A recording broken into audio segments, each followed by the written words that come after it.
ముఖ్యమంత్రి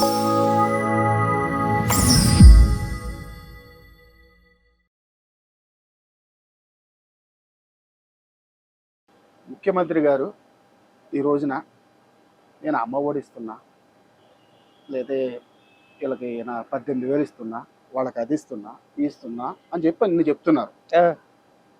ఇన్ని చెప్పినప్పుడు సాక్షాత్తు మీ తెలుగుదేశం నాయకులే, మీరు మిమ్మల్ని ఎవడమ్మన్నాడు ఆ పథకాలు మాకు డెవలప్ చేయండి, మిమ్మల్ని ఎవడమ్మన్నాడు ఆ పథకాలు, ఆ డబ్బులు ఎందుకు అలా వేస్ట్ చేస్తున్నారు అన్న మీరు ఈ రోజున ఏదో మహాశక్తి పథకం అని 18 సంవత్సరాలు నిండితే ఆ పిల్లకి 1,500 రూపాయల అమ్మాయి అకౌంట్లో వేస్తామని, లేదంటే సంవత్సరానికి 3 సిలిండర్లు ఇస్తామని, మీ ఇంట్లో ఎంతమంది పిల్లలున్నా ఒక్కొక్క పిల్లోడికి 15,000 రూపాయలు ఇస్తామని ఇన్ని మీరు చెప్తున్నారు కదా. టీడీపీ మేనిఫెస్టో ఏ రకంగా చెప్తున్నారు అంటే జగన్మోహన్ రెడ్డి గారు ఆ 13,000 ఆ అమ్మ ఒడి ఏదో ఇస్తే అది మీరు ఎందుకు ఇస్తున్నారు, ఆ డబ్బులు ఎందుకు వేస్ట్ చేస్తున్నారన్న మీరు ఈ రోజున ఒక్కొక్కటికి కాదు, ఇద్దరు ఉంటే 15,000 ఇస్తాం, ముగ్గురు ఉంటే 45,000 ఇస్తామంటే ఇంకెలాగా?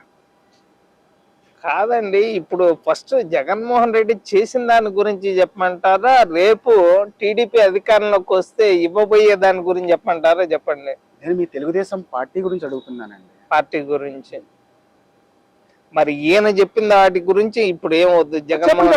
జగన్మోహన్ రెడ్డి గారి గురించే మాట్లాడుకున్నాం. చెప్పండి. జగన్మోహన్ రెడ్డి అమ్మఒడి ఎంత మందికి ఇస్తా అన్నాడు, ఇప్పుడు ఎంత మందికి ఇస్తా అన్నాడు?